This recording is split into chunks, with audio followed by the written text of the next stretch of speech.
Hello everybody, just wanted to make a video of how we did our solar install and give back to the YouTube community and the Airstream community that is pretty incredible in its DIY spirit. Without them, we wouldn't be able to do this install.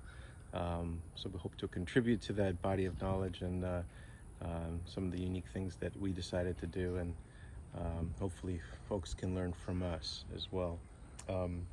So we decided to split the solar install between the truck and the Airstream. The truck is a 2017 Ford F-150 and the Airstream is a 2018 Flying Cloud 25 FB. And we decided to split the system for several reasons. I'll give you some advantages and some disadvantages. The advantages is, biggest one is the flexibility.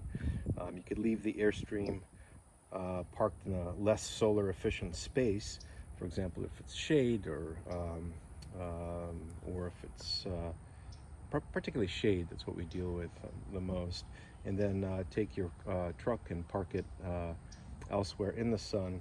You could also tilt the solar panel on the truck very easily, and much harder to tilt the solar panels on top of the roof.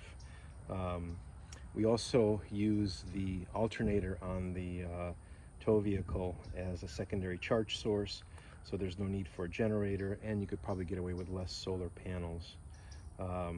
We have 4 solar panels on the Airstream, and because we only put in 4 solar panels, and I'll talk about that more, we did not need to change the combiner box or install and run a larger gauge cable, which is a big pain. Some of the disadvantages of splitting the system across the tow vehicle and Airstream include cost. There's some increased components. You have to get a second charge controller. You have to get a second DC to DC converter, extra cables and breakers, but the cost is not significant because I think because the solar panel would have been on top of the Airstream, the one that's now on the tow vehicle. There isn't a decrease in efficiency if you're doing a bulk transfer of energy from the tow vehicle to the Airstream using the DC to DC converter, about 78% efficiency, sometimes a little bit less. And of course there's a little bit extra weight on the tow vehicle. So those are some of the advantages and disadvantages of splitting your solar system across the tow vehicle and the trailer. What I'd like to do now is go through individually, beginning with the tow vehicle, to show you guys how we did it, and then move on to the Airstream.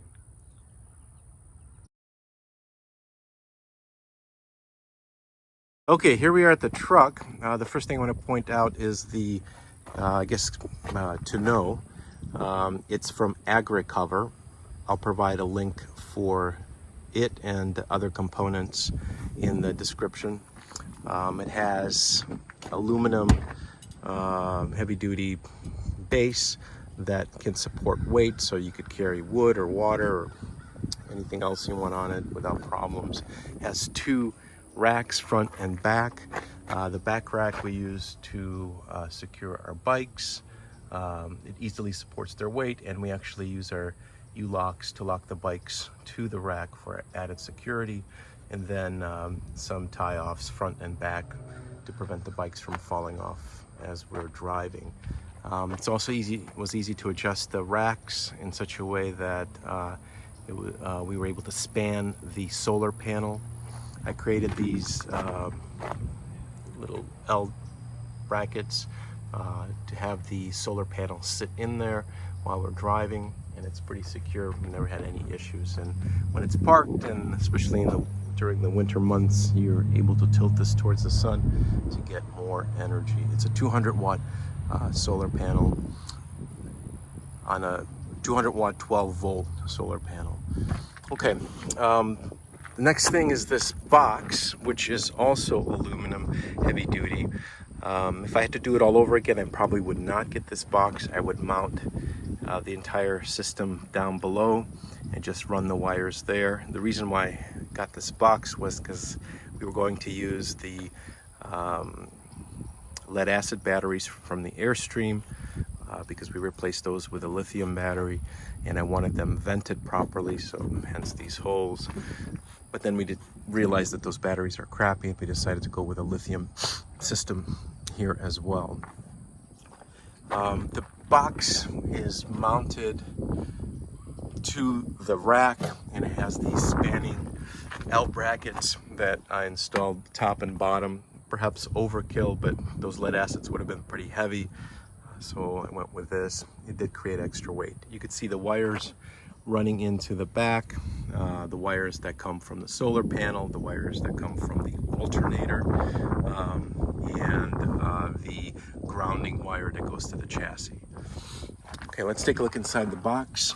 The battery we went with was a light blue 12 volt 100 amp low temperature battery. What that means is that in cold climates the battery will self-heat to prevent a situation where charging or discharging happens at or below freezing temperatures, which can destroy a lithium battery. Redarc solar charge controller. It's a dual charge controller, both solar and alternator. So there are two wires that are going to come in here, one from the solar panel and one from the Ford battery. And the system is smart. It can alternate between one or the other depending on where it's efficient. So sometimes it will just run off of solar. Other times when the car is running, it will run off of both solar and the Ford battery. It will not drain the Ford battery when the car is parked. It will only use solar at that time. So there are fuses and breakers set up specifically per instructions from the Redarc manual. They're pretty self-explanatory and clear. You can see there's a bus bar here where all the negatives connect, and then the outgoing wire gets connected directly to the chassis. There is two wires coming off of the lithium battery, and these are the wires that go through this fuse here to this end here. You could unplug this, tuck it away, drive off, let the vehicle and the solar recharge, and then come back, plug it back in, and there's a transfer of energy from the lithium battery here to the lithium battery on the Airstream. This is the compartment that housed the old lead acid batteries. Of course, those are gone, and we used the wire path to connect to the under the bed electrical systems. Okay. So that is pretty much it for the back. The front, I just wanted to show you how the wire connects. So this goes, so there's no negative wire that runs to the back since it's grounded to the chassis back there. There is a positive wire, goes through a busman fuse, and under here I put a little bit of a fire retardant on here, and then it dives down there, and a little bit more protection, and then it goes around the tire well and then tucks into here under the body, runs all the way back up into here, and then comes into the back of this box. If I had to do it all over again, I would have used a 4 or a 2 gauge wire, even though 6 is acceptable. For 40 amps you probably, and it's within the range, for 40 amps you probably want to go with a 4 gauge wire. It'll probably be more efficient and less burden on the alternator. Okay, that I think is it. I'll show you the video from the back. As you can see, that's the storage back there. I usually take off this tire. If I do, I can close the back without hitting it, and I and also for security reasons. I'll just keep the tire under here. My wife's bike is a 26-inch tire, and there's no problem with the door closing. I did put some pads on here, which provides for easier mounting and more stability.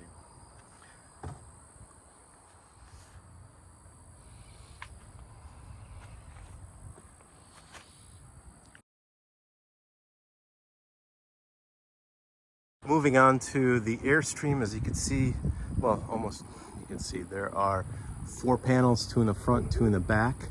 This is one set of panels is wired in parallel. The other 2 panels are wired in series. So there is a 3 outlet, I think it's an SAE outlet, pre-installed on the Airstream combiner box that's up there, and I have 3 wires going in. One from I think the front panel, no, I think the back panels are wired in parallel. So one from each panel there, and then the front panels are wired in a series. And the reason I did that was because the pre-installed Airstream wire that goes from the combiner box under the bed to all the electrical systems there was a number 8.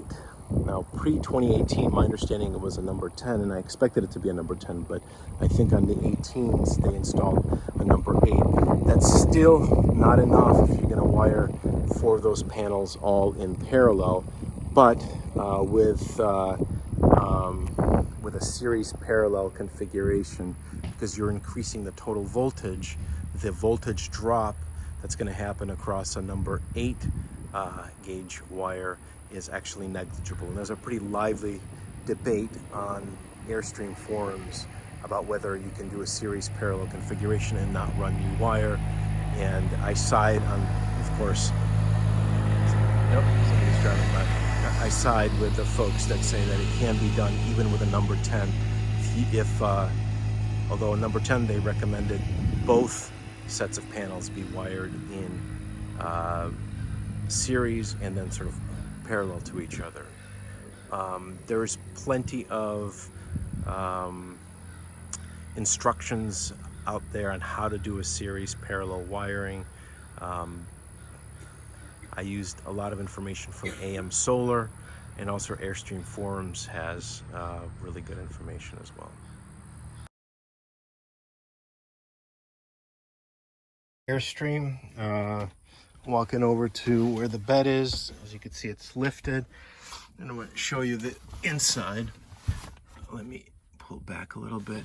So the way that the compartment comes from the factory is that this divider here goes all the way back, right? So I'll pull back. You can see there's different compartments.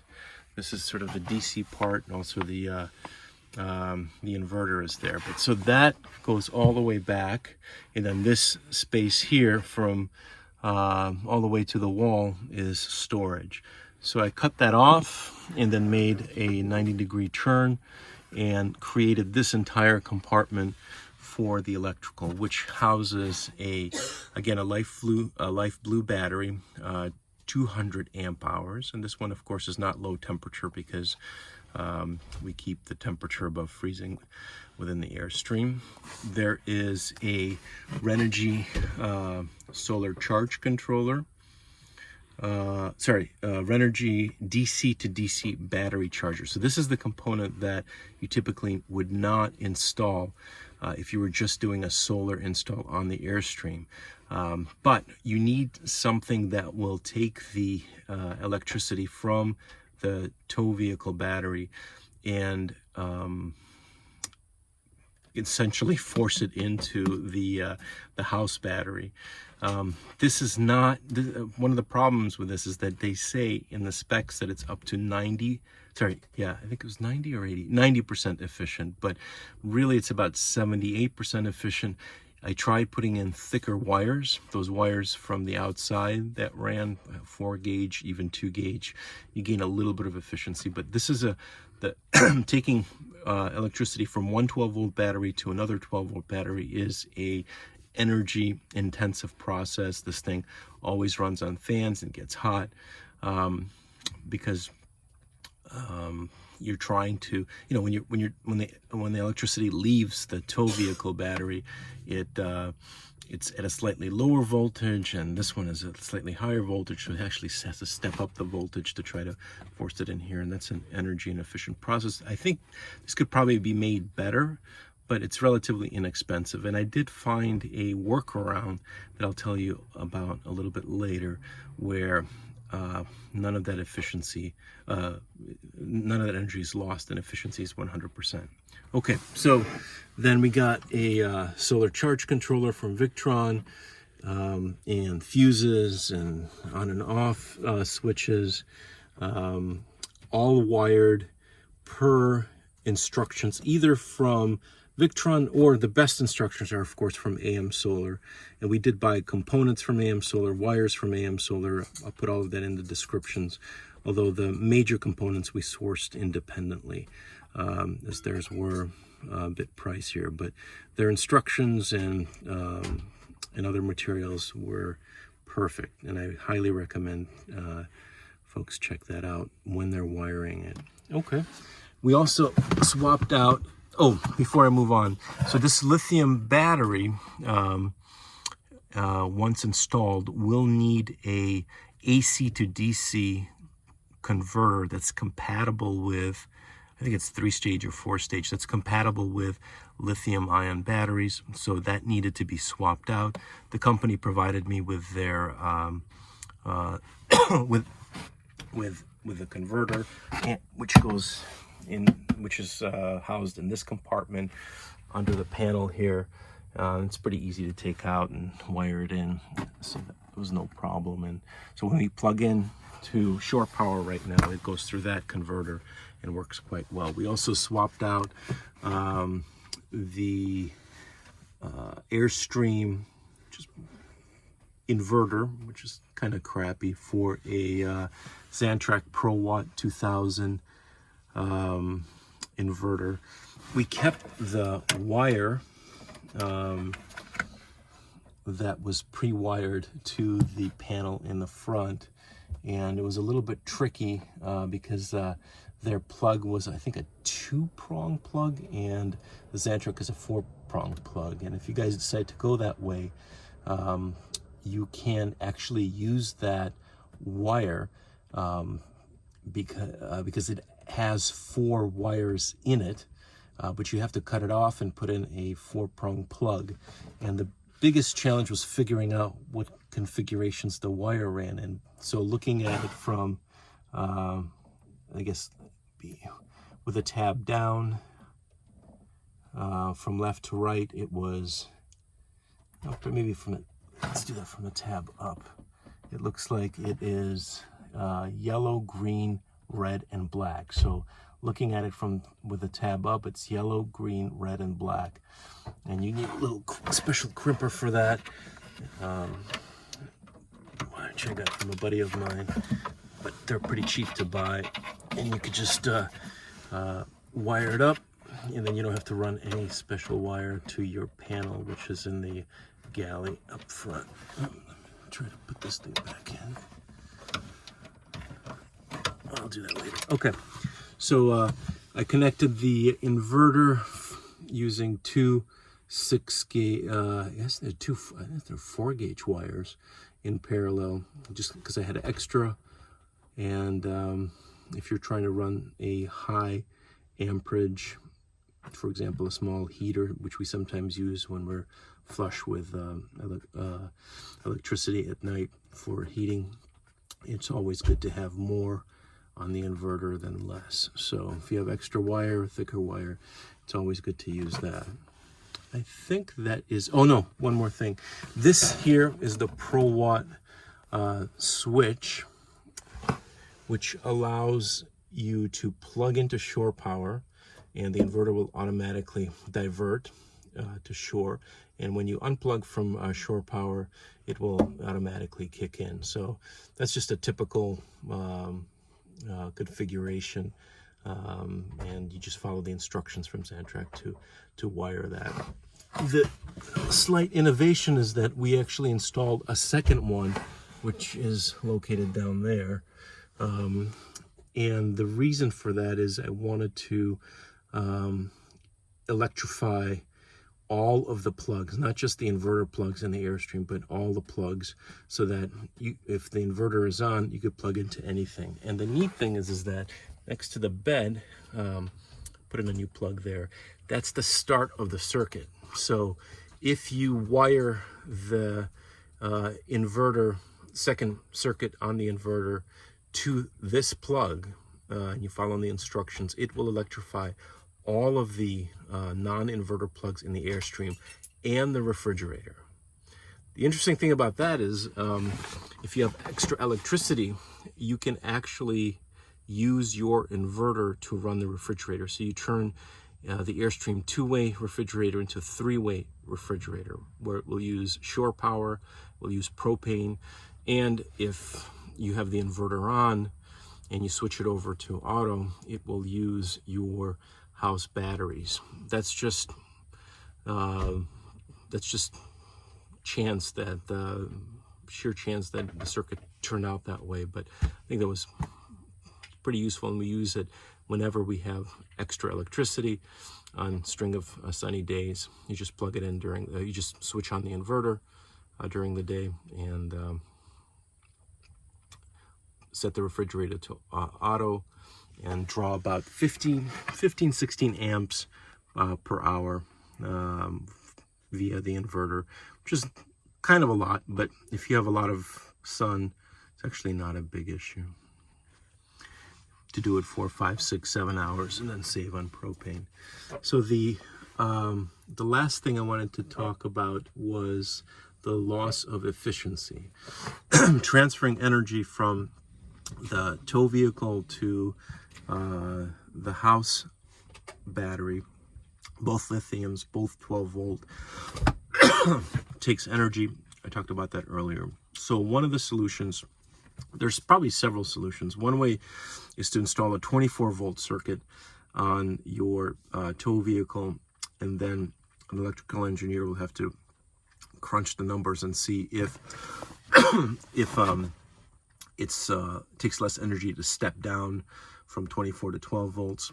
What I decided to do was put in a switch, which you could kind of see here, and maybe I'll show another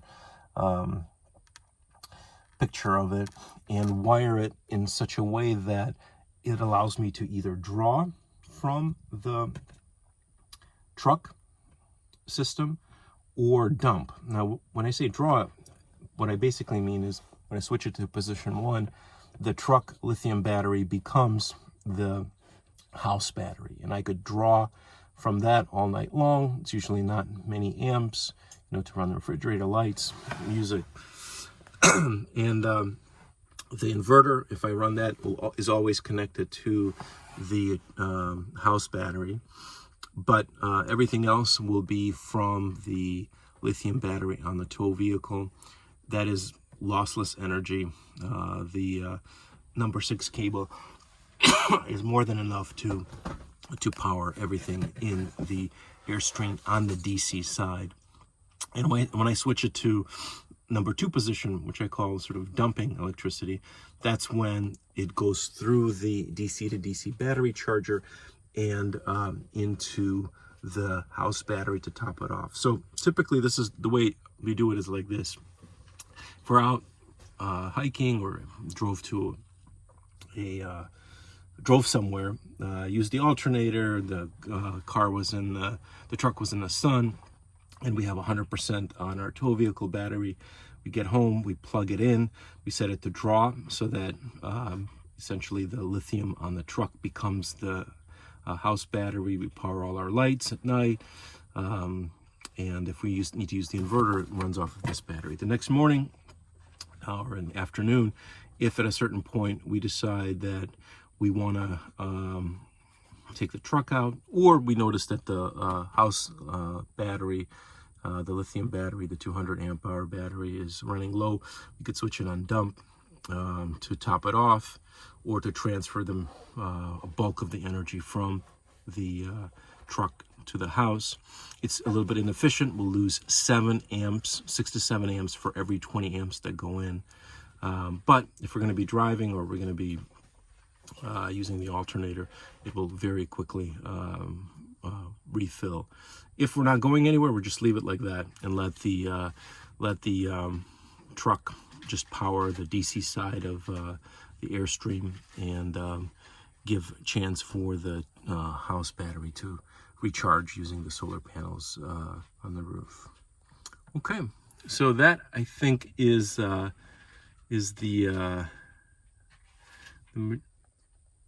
majority of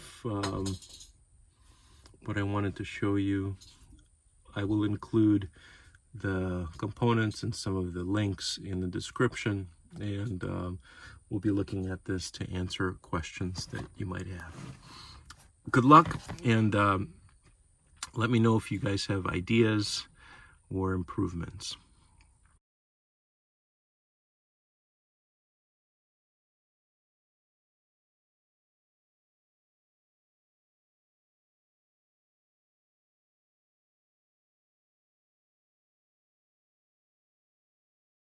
One more thing I wanted to show you guys is a safety feature that disconnects the power to the jack, so that when you are parked, you will not have anybody come up intentionally or by mistake, raise or lower this and ruin your stabilizers.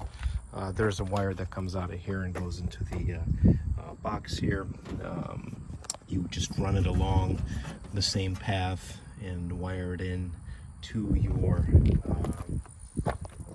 Airstream, and then have it go through a on and off switch that's located here before it goes to the battery.